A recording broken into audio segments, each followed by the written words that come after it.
Let me paint you a picture.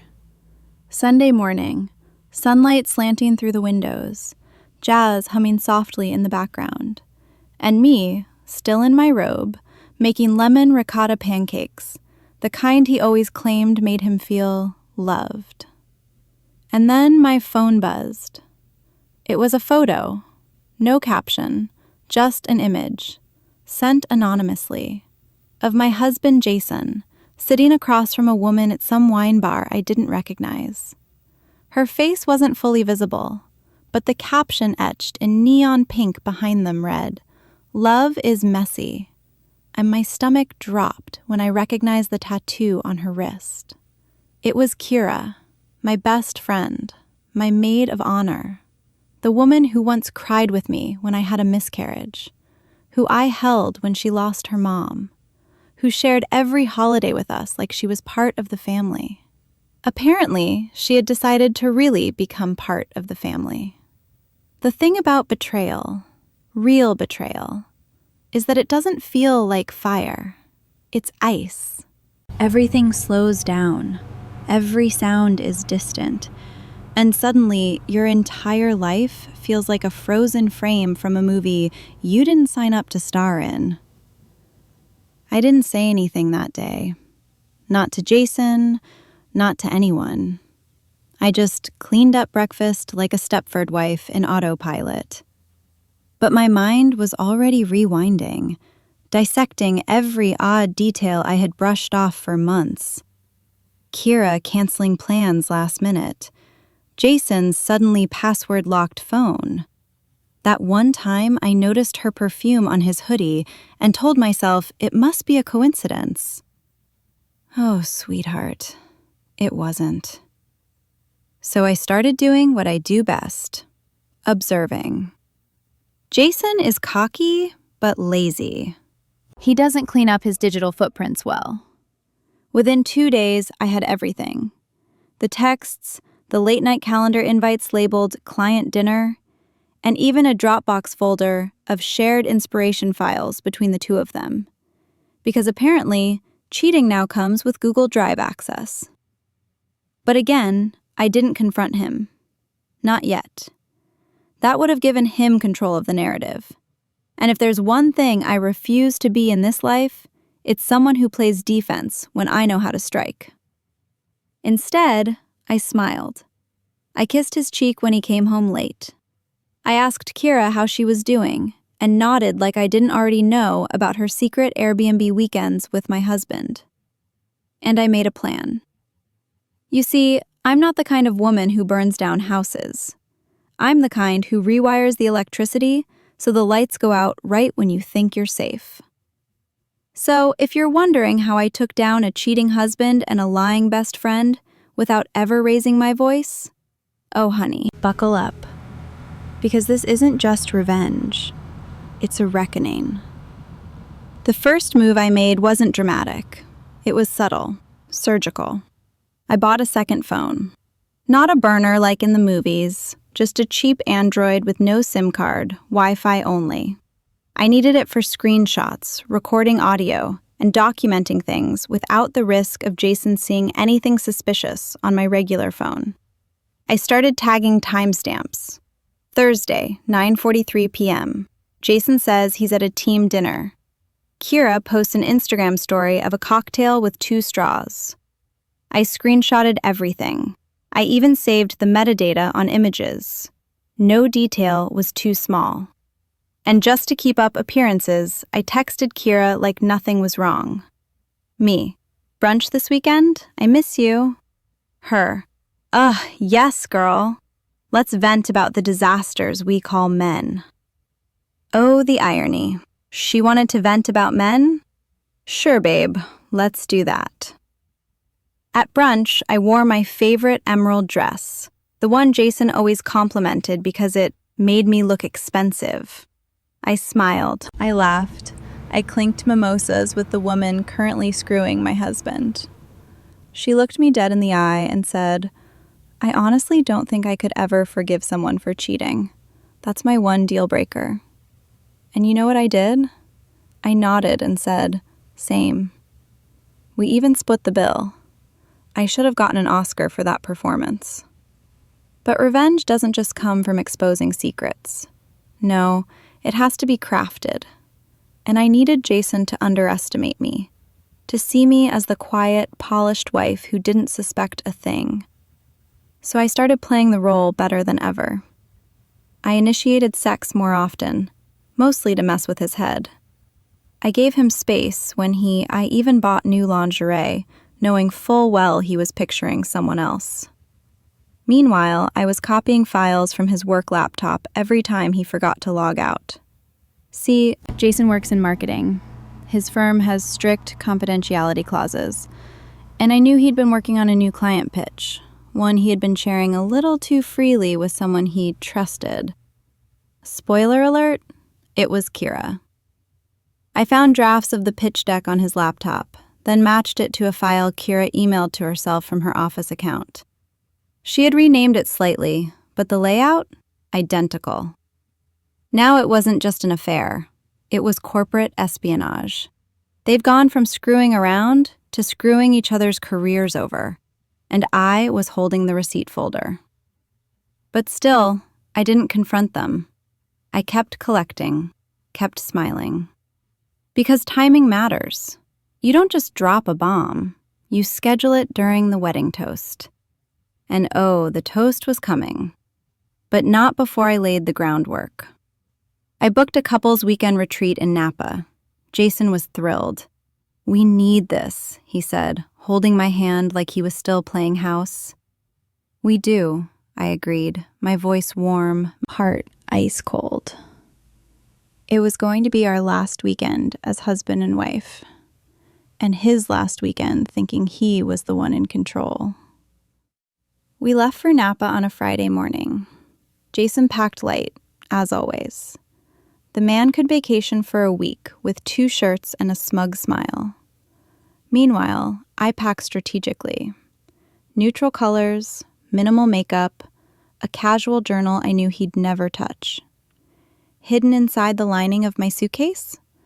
A flash drive and a printed folder labeled "Divorce Contingency, Do Not Shred."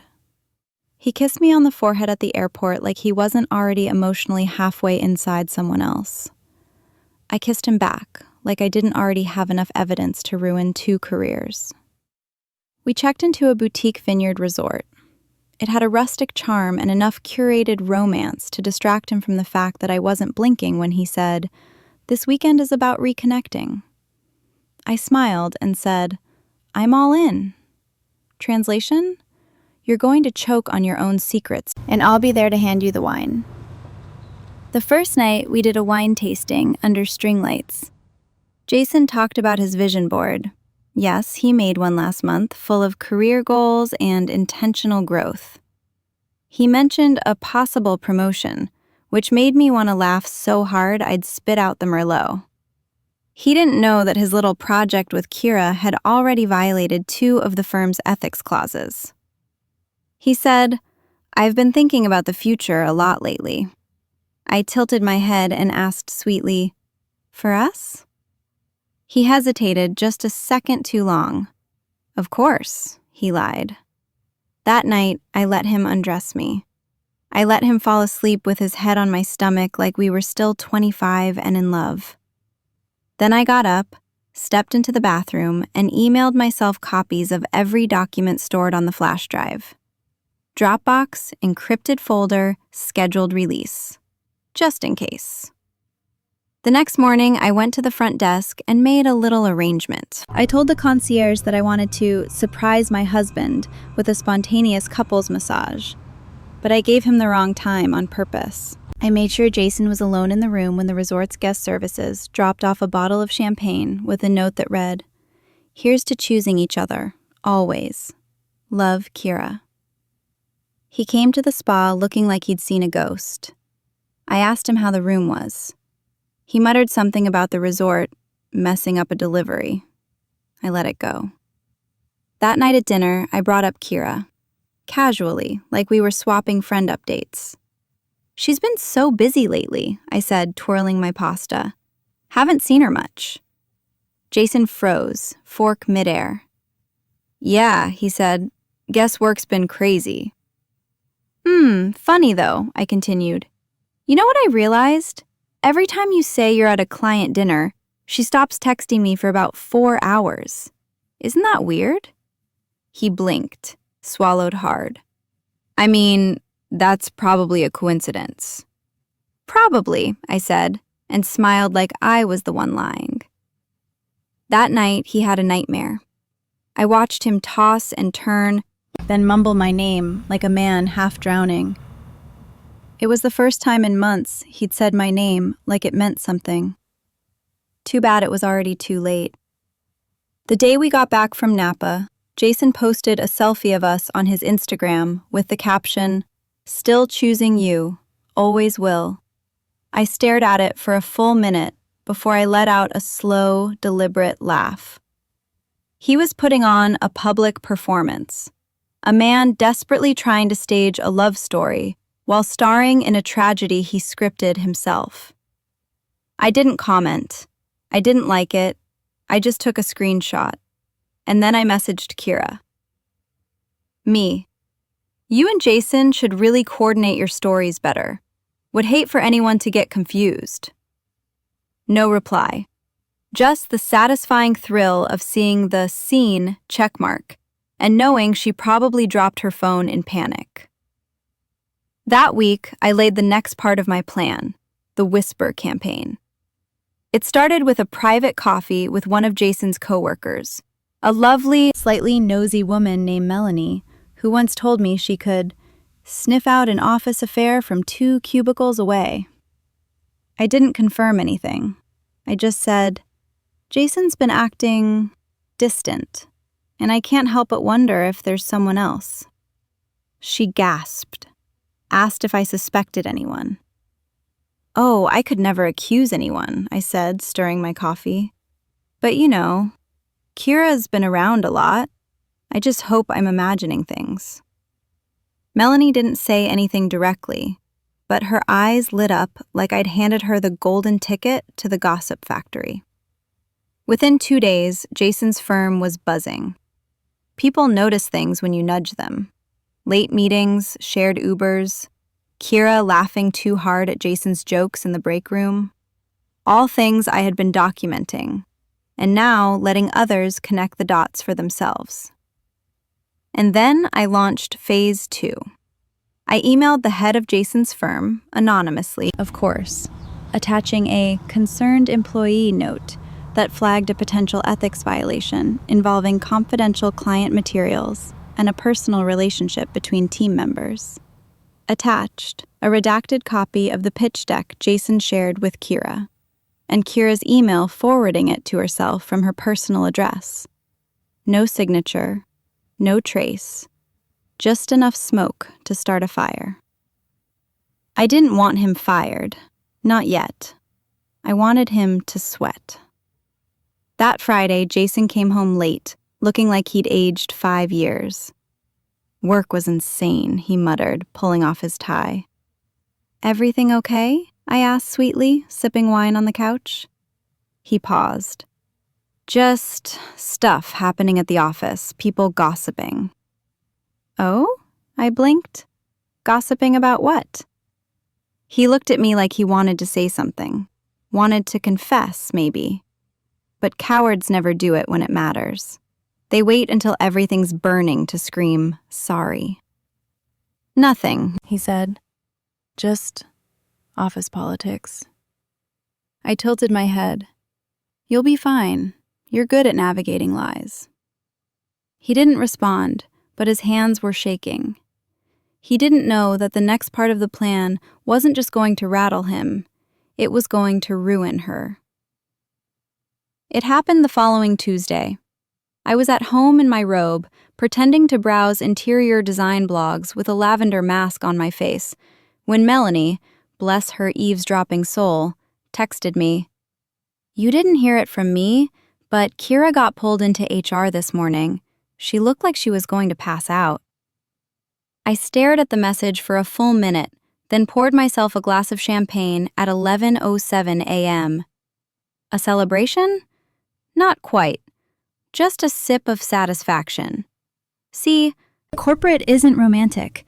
It doesn't care about your illicit love affair, unless you violate the code of conduct while doing it. And Jason and Kira had absolutely violated it. The forwarded client pitch? Protected. The romantic entanglement? A conflict of interest. The fact that they never disclosed their relationship? Well, that's a delightful little policy breach. But it gets better. Kira didn't know, yet, that someone had sent an anonymous tip to one of the firm's largest clients. Again, redacted screenshots, dates, calendar invites that overlapped with the exact time confidential files were accessed. The subject line? Would you trust your strategy with people who treat loyalty like an option? That same afternoon, Jason came home in a fog. I was curled up on the couch reading Gone Girl, because irony is my love language, and he stood there like someone had unplugged his brain. "They're investigating me," he said, voice hollow. I didn't look up. For what? Kira's email. Some document she sent herself. I swear I didn't know she did that. I turned the page. You didn't know your girlfriend stole your work product? He blinked. What? I looked up and smiled. Jason, I know. He stared at me like I'd just ripped the floor out from under him. Know what? I stood up, walked over slowly, and whispered, everything. He opened his mouth, but I held up a hand. Don't speak. Just listen. I know about the dinners, the hotel in Sonoma, the Dropbox. I know she calls you her escape. And I know you both thought you were so clever, so careful. But here's the thing. I leaned in. I've been 5 steps ahead of you for months. His mouth opened again, closed, no words. Good. I wasn't done. I've already spoken to a lawyer. The prenup you insisted I sign after your first bonus? Ironclad. For me. I had it reviewed 3 weeks ago. Guess what it says about infidelity? He didn't respond. Probably because he didn't remember. He never reads the fine print. I walked back to the couch, sat down, crossed my legs. Kira's going to be let go. Maybe not today, maybe not tomorrow, but it's coming. And when the client pulls the account because of your little side project, that promotion you were gunning for, gone. He collapsed into the armchair like the weight of his stupidity had finally landed on his chest. I thought you loved me, he said, like a child who broke a toy and wanted it back. I looked at him with the kind of calm that comes after a hurricane. I did, I said. But then I realized I loved myself more. And that was just the beginning of the end. Jason didn't sleep that night. I did. I slept beautifully, like a woman who'd vacuumed her life of dead weight and was ready to redecorate. By the next morning, it had already started. I saw it on LinkedIn first. Kira had removed her job title from her profile. A subtle shift, like changing your status from married to it's complicated, except corporate. No formal announcement yet. But I knew that move. I'd seen it before. It's the digital flinch right before a professional faceplant. I waited exactly 48 hours before moving the final piece into position. You remember that anonymous Dropbox folder I had? The one with everything? Messages, screenshots, voice memos, calendar overlaps, expense reports, Uber receipts? I made a second copy, and I sent it to Kira's fiancé. Yes, fiancé. A man named Daniel. They were taking things slow, which apparently still included raw dogging my marriage while planning a Pinterest-perfect engagement party for spring.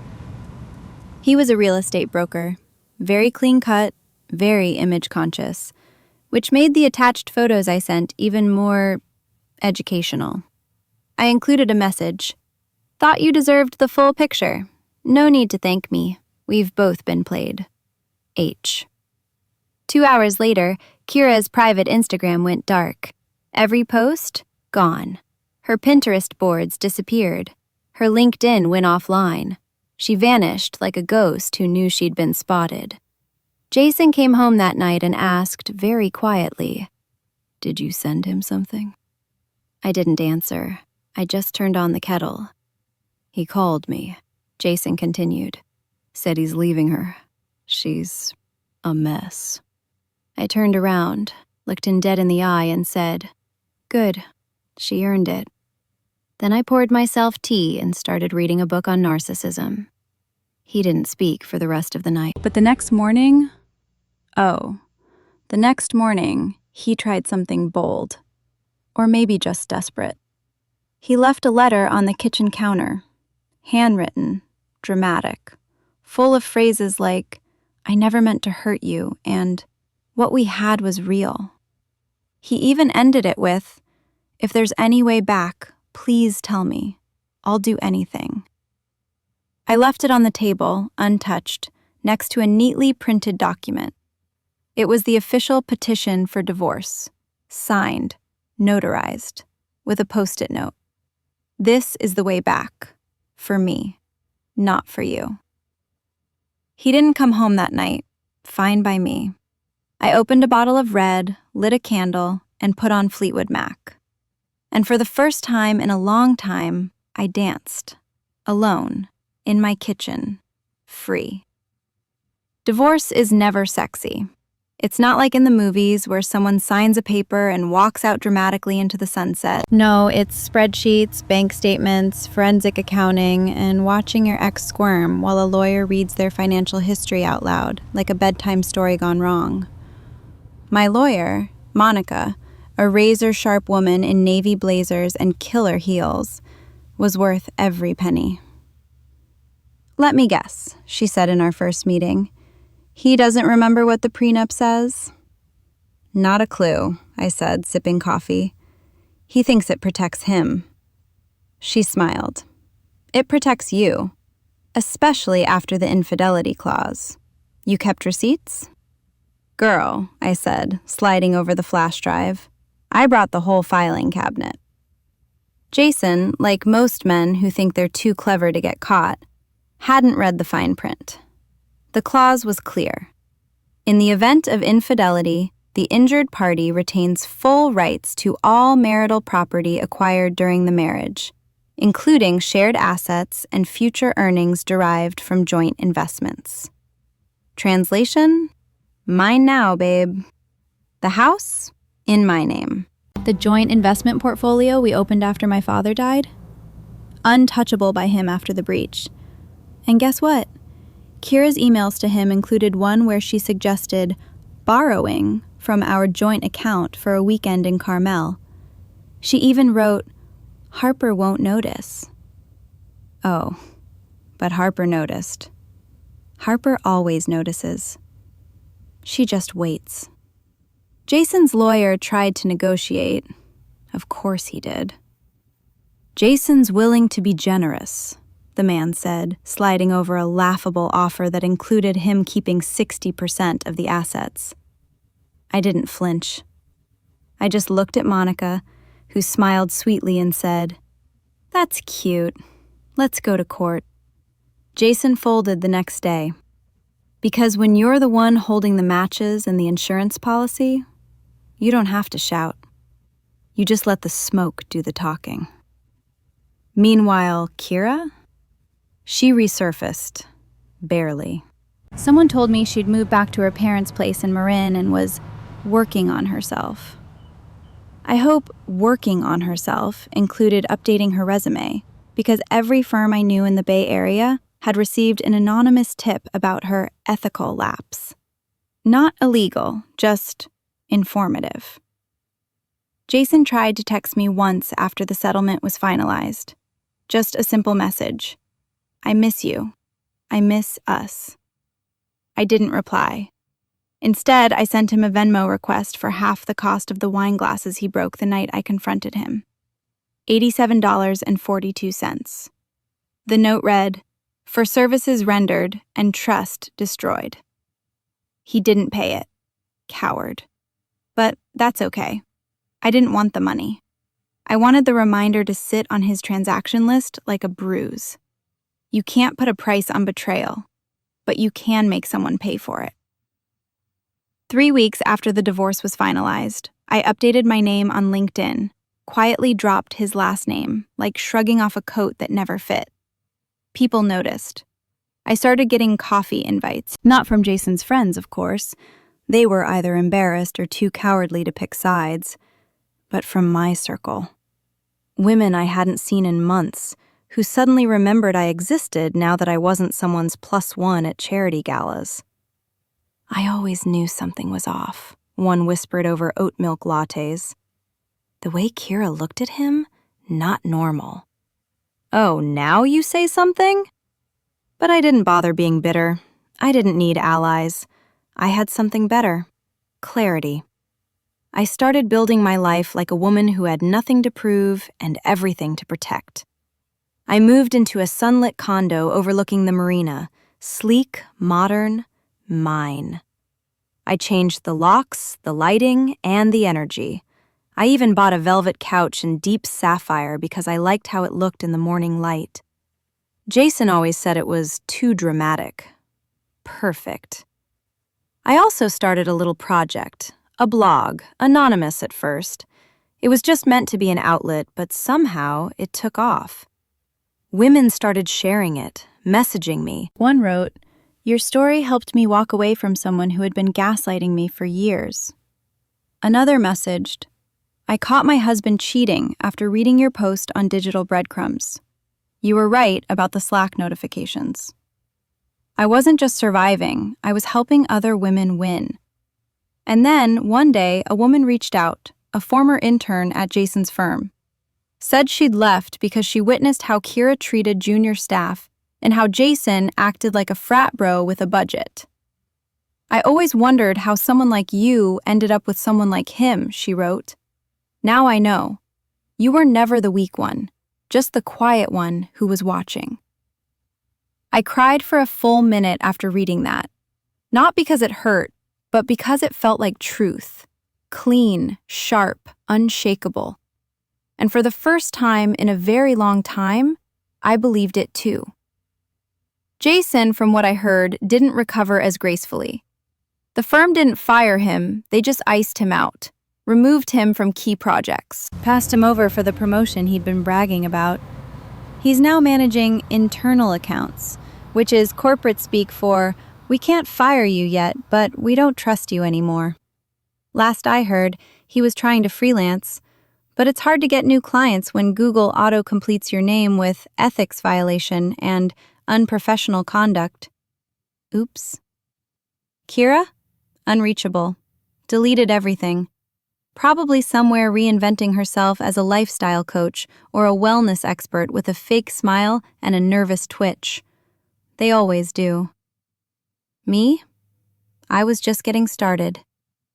It started with a vase. An antique crystal vase I saw in a consignment shop on a random Tuesday.